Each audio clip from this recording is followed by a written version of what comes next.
Welcome to Jalen and Jacoby. Jalen Rose is being the founder of the Jalen Rose Leadership Academy in Detroit. So we have the honor to be joined by Mike Golick Jr. Thank you so much for doing the show today, Mike. Thanks for having me, guys, despite the fact that I have founded nothing yet and am wholly unqualified for this seat. I'll try and do my best. I can barely find a clean pair of pants in the morning. Jalen Rose found a high school. Well, Stephen A. Smith got a couple calls after hours regarding LeBron James, and he dropped this bomb on First Take this morning. I got 2 phone calls last night after hours with folks telling me that LeBron James reached out to Kevin Durant. Well, LeBron James reached out to Kevin Durant via text, from what I'm told, about coming to Los Angeles. Okay, that's a lot to unpack. Apparently, Stephen A. Smith got calls that said that LeBron James, from vacation, by the way, texted Kevin Durant about potentially joining up together and playing together, not in Golden State. My first question is, we all know what Kevin Durant had to deal with when he made the decision to join Golden State. Do you judge LeBron James for attempting to team up with Kevin Durant? I don't, just because they've both kind of been through the wall on this already. It should be easier every time after this for whoever the next person is to deal with it, and you're never going to get a version of this that's as heightened as Kevin Durant to 73-win Golden State team. So anything after that should, in theory, be easier, and this really falls into the Kevin Durant school of how do I show I'm great. He said, being the best guy on a team of already great players shows that you are better than just being great on a bad team. He could do that next to arguably the best player in basketball right now in LeBron James and show his worth even more that way. I like this as well. I mean, I support this move. If it happened, I like this from LeBron. It's just due diligence. I have a philosophy called get the know. You know what I mean? Just get the know. See, why not play with one of the best players in the league who is also a free agent? Call up, explore it, send a text, and just get the know. Do you think he used emojis? Oh, he had to. Listen, he's understanding his audience on this one. He knows Kevin Durant's sensibilities. He knows this has been a guy who's active on social media, sometimes in all the wrong ways. So you got to hit your target audience with this one. There were absolutely, I'd say, over/under set at 2.5 emojis. Well, one thing Stephen A. did say is he knew that LeBron texted Kevin Durant, but he did not know what Kevin Durant texted back. So we decided to come up with some theories. We have some theories about what Kevin Durant could have texted back. You tell me what you think is most likely. Number 1, nope. Look forward to bouncing you from the playoffs next year, though. Good luck. That's one. Second one would be, you're really trying to make everyone hate me now, aren't you? And number 3 would be, new phone, who dis? What do you think is most likely that he texted back? I'm going to go with C, just because I feel like Kevin Durant's the kind of guy to try and call back the new phone who dis trend when it's well in the past at this point. That feels on brand with his social media presence. So I think that's the callback that he's looking for in all this. The rest is a little too confrontational. He would save that for some roundabout way. That's fair. Or I think I would have liked if he just put up the 3 dots and then just erased them, and then put up the 3 dots and then just erased them, and then put up the 3 dots and then just erased them. That's what I would have done if I was Kevin Durant. Well, that was some actual journalism with real reporting and sources and whatnot. But right now, it's time for some unfounded, irresponsible speculation about free agent LeBron James. Okay, it all starts here. This is huge news. We have direct information from a former teammate of LeBron James that says he is definitely going to play in Los Angeles. Allow me to explain. It all starts with this picture of LeBron James putting on Chuck Taylor shoes. That picture was posted by Snoop Dogg on Instagram. Snoop Dogg captioned the picture with, "'Cause wearing Chucks now, he coming to LA." Isaiah Thomas then commented, "He's def coming to LA, LOL. Mike Golick Jr. This is a former teammate of LeBron James saying he's definitely coming to LeBron James. Should we just end all of this speculation, because that is going to be a fact, because anything that is written on a comment on Snoop Dogg's Instagram is as good as gold? Absolutely. Shut it down. We've been looking for clues in all the wrong places. We've been looking at kids, at schools, at all these things that don't really matter. It's what has he got on his feet and what does Snoop Dogg have to say on the subject? You combine it with the fact that it happens in the one place that breaks more NBA news than any other medium known to mankind, that being Instagram. And this, to me, has all the makings. I don't know why this is reckless speculation at all. This sounds like the most credible journalism we could have conjured up for this show. Well, I definitely believe that he's going to Los Angeles because he was wearing Chucks. And anything that gets reported by Snoop Dogg on Instagram has to be good as gold. I look forward to that. And we can always point back to this moment and saying, yes, Woj, Shams, everyone, you did report it, but Snoop Dogg on Instagram had it first. Moving on to Kawhi Leonard. This Kawhi Leonard saga just keeps going and going and going. And the latest is this, that the Lakers are making a push on a clock to put together a package that would entice the Spurs to trade them Kawhi Leonard. They are trying to do so before Friday, July 1st, when LeBron James becomes a free agent, because they believe if they put together a package and got Kawhi Leonard, that would not just bring them Kawhi Leonard, but it would also bring them LeBron James. My question for you in all of this, Mr. Golick Jr., is, should the Lakers make the Spurs an offer they can't refuse? I'm talking about Kuzma, Ingram, Hart, picks, maybe even Ball. Should they put together an offer that the Spurs can't refuse now in the next 48 hours to land Kawhi Leonard and potentially LeBron James? Absolutely. Listen, there are only a handful of guys in this league that are actual league shifters, guys that based on where they move are going to change the balance of power. And the Lakers, your plans have changed now that this is a realistic option for you. It may be one of those things you show up at a party and you know a good-looking girl is there, but you don't know if she's interested. All of a sudden, you've gotten a clear indication that LeBron James is interested if certain things happen. So you got to pull out all the stops now. You got to change your game plan. There's no more waiting for this young core to develop. There's no more hoping on the things that you thought could be certain. You got to shoot for this now because you may never have an opportunity like this again. And we also saw this with the Heat, and not really with the Cavs. When he went to the Heat, they pretty much gutted the team in order to bring the Big Three in. Lost in the finals the first year, but then over time brought in some other players and had, some more supporting cast come together, and they ended up winning 2 championships. I could see the Lakers doing this. I'm not sure I see the Spurs sort of clearing the path for a team in their conference to have 2 of the best 5 players in the NBA. That definitely gets a little bit different there, especially because everyone wants to compare this to what we saw in Indiana with Paul George and the Spurs last summer, but the difference is we don't have this hard clock, this deadline on Friday that's really going to force the Lakers to do something crazy. Well, I'm going to do something crazy. I'm going to speculate and read way too much into something that happened on Instagram because that's what we do in sports media nowadays. LeBron James followed Jason Tatum on Instagram in the last 48 hours. Does that guarantee he is going to be a Boston Celtic? 100%. Listen, this is all about timing because he had plenty of opportunities in proximity. I know it's 0, dark 30, 23 or whatever during the playoffs. Whatever it's called. Whatever it's called in that, but you've got plenty of time in proximity around there or right after the finals to go ahead and hit that follow, and instead you wait until this critical juncture in free agency. No. We can leave no stone unturned right here. Well, we've talked about LeBron. We've talked about Snoop Dogg. We've talked about Kawhi Leonard. Now we're obligated to talk about Paul George because that's what we do here at ESPN. Paul George, it's being reported that he is going to opt out of his contract with the Thunder. However, that doesn't mean that he's not going to be on the Thunder. It just means that he's going to sign a new contract this year. He's obviously been linked to going to the Lakers for years now. And here's what he had to say about making this decision. Quote, "Being a free agent is overwhelming. It's a lot of things that go into it, trying to find the right fit. What's the best place for me to raise my kids? A lot is playing into this, so it's a bit overwhelming."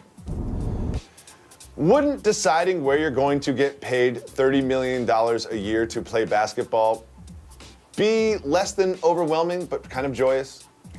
It would be if this wasn't already the world you live in. I can understand maybe relative to his current lifestyle, it's overwhelming. But for me, you lose the benefit of the doubt because this is overwhelming good attention. This is positive attention being paid to Paul George. He's the belle of the ball right now.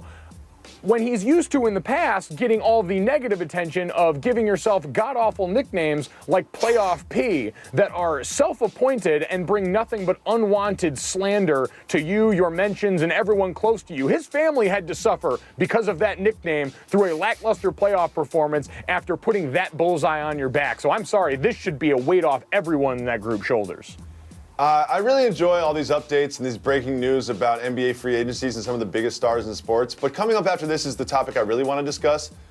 A man has been living on an island by himself naked for 30 years, and something dramatic happened. So the UCF is going to have a lazy river, and Clemson has a slide and laser tag. And what else we have? The Buckeyes have a waterfall. You played big-time college football. How much does this stuff play a role in recruiting players, and how much does this add to the success of a program? It definitely helps in recruiting because as a high school kid, you're dumb enough to look at all this and think you're going to use it to its fullest extent. You don't realize that in the course of college football, they're going to make you really tired, and you are going to see a lot of your teammates. And after practice and meetings and training table and study hall, you are going to want to be anywhere but the facility. Even the nicest facility, even the finest of lazy rivers and flat screen TVs are not going to be enough to make you not want to walk out of that building and just go and be anywhere else. Really? So even after a tough practice, they would have a smoothie bar right there and a place to eat, and you would just bypass that and go right to the normal caf on campus? Oh, no, let's not get crazy. I mean, if the smoothie bar is right there. I love a smoothie. I love a good smoothie. Yeah, I'm going to go enjoy a good strawberry banana smoothie. Yeah, maybe pick it up to go. I've already been in meetings for a while. You know, having the food is nice right there, but listen, this actually also makes me feel bad. I realize why we lost so badly to Alabama in the national title. We're playing Pop-A-Shot, and they've got that. I also want to say this. There's two elements to this that I really want to point out. Number one, laser tag, wildly overrated. Wildly overrated. I bet no one is using that laser tag facility in Clemson. Number two, lazy rivers, wildly underrated. Would you agree with those?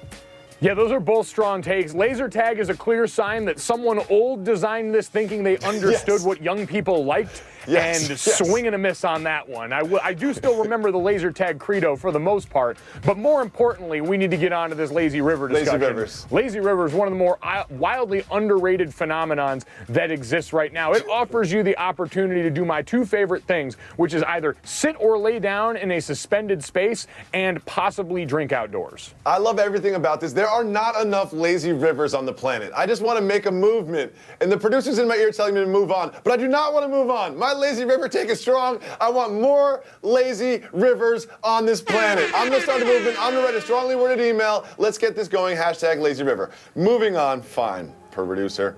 Floyd Mayweather bought a watch. Not just any watch. He bought this $18 million watch. I do not believe it actually cost $18 million, but that is what being reported by our friends at TMZ. An $18 million watch. It has 239 emerald-cut baguette diamond stones. I don't even know what that means.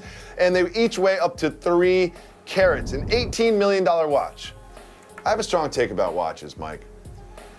Everyone has a cell phone. Everyone now has a device that tells time, which has rendered the watch from a functional item when you actually needed a watch to know what time it is to a completely fashion item, something that you do not need but you wear. It's basically a piece of jewelry. My question for you, Mike, do only jerks wear watches? 100%.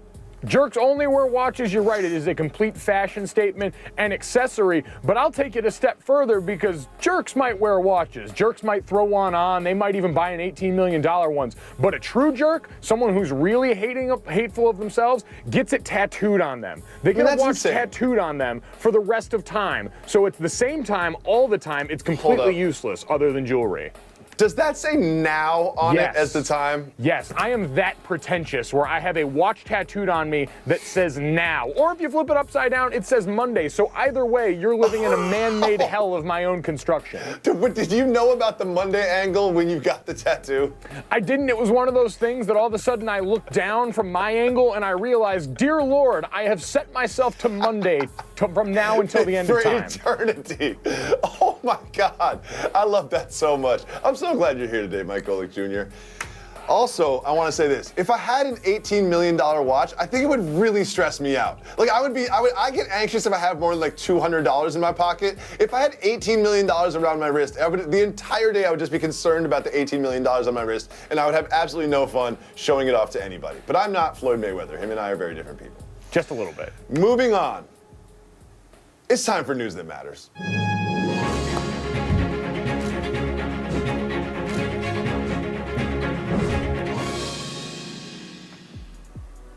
Today, we learned the story of Masafumi Nagasaki.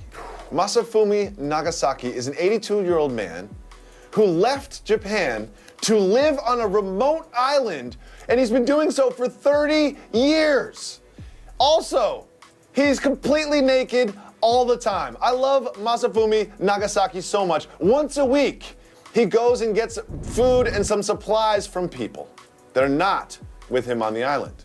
However, those people told authorities that Masafumi was not feeling well. Then the police went to the island, removed Masafumi from the island for treatment, and they will now not allow him to return. I have so many questions for you about this. Number one, is it the responsibility of the authorities to remove Masafumi Nagasaki because they believe he is ill? Absolutely not. This man made a decision to live off the land. You got to let him live and potentially not live based off that. These are the sacrifices we make. Number two, is it kind of disappointing that he goes once a week to get supplies? Yeah, it really contradicts my first answer. A little bit. Yeah, it makes me respect him a little bit. It's kind of like, dude, you're going to Target once a week? Like, that's not exactly living on a remote island naked by yourself. Yeah, the Whole Foods there? Jesus. When we come back, Joel Embiid has a hot take about Nutella. Yeah, listen, all those exotic locations are great. LeBron James previewing yet another album that the rest of us don't get to listen to beforehand. But I got to give this one up to Ben Simmons. Like, listen, there's just a different level when it comes to this Jenner money, man. And we can all stigmatize these Jenner tangent relationships. But at the end of the day, you are going to a place where the money is longer than any NBA contract, any NBA career, any NBA anything. You're just in a different level and stratosphere. So I have to imagine what's going on there is just more extravagant than any of this. As someone who recently moved, I do have to say the TMZ reporting that they're living in a place that's $25,000 a month. That's just way too much. That is just way too much to be paying a month. That is insane. Come on, Ben Simmons. I know you're a millionaire, but you gotta be more frugal than that, man. 5 bedrooms for $25,000 a month? Please. I'm gonna say that LeBron James is winning summer vacation because he's always winning summer vacation. Moving on Complex's brilliant show Hot Ones, Joel Embiid is a guest, and they teased the episode. And during that, there's a clip where Joel Embiid says that he could eat 15 Nutella sandwiches in one sitting. Number one, have you ever had a Nutella sandwich? No, but I've had Nutella in a donut pocket, so I'm very open to this idea. Okay, number two, how many Nutella sandwiches could you eat in one sitting? More than Joel Embiid. I refuse to believe he could actually eat 15, and I just know that I can put down more than him. I love your confidence. Also confident, Tim Tebow. Tim Tebow's been on a tear. We haven't talked about Tim Tebow for quite some time, and he is actually performing like a Major League Baseball player. This month, he's hitting .315, but he's only hitting .256. Will we ever see Tim Tebow get brought up to the Major Leagues? No, that's going to be a hard no, and let's put it this way. In the Mets organization, if that's not happening already, considering the amount of, or the lack of run support that they've been giving DeGrom and Syndergaard and the rest of these guys, it ain't ever going to happen. That was actual baseball analysis on Jalen and Jacoby. Great work. Most important topic of the day. In San Diego, there's a Rite Aid. And there were some people loitering outside of that Rite Aid that they didn't want there. So how did they solve this problem? They blasted Barry Manilow outside of the Rite Aid to discourage people from loitering there. Would the sounds of Barry Manilow discourage or encourage you from loitering outside of a Rite Aid? Oh no, you have just fueled my fire, friends. Any sort of outdoor music, any sort of public music just entices me to dance even more, to be there even more. So congratulations, Rite Aid, you played yourself. I feel bad for Barry Manilow. Somewhere Barry Manilow's like, why do I have to deal with this? Why am I in the news? Like, come on, you guys are trying to get rid of people by blasting my songs. I support you, Barry, and I support you too, Mike Golick Jr. Thank you so much for coming on and replacing Jalen today. Everyone can catch Mike on First and Last on ESPN Radio and listen to both of our podcasts over and over.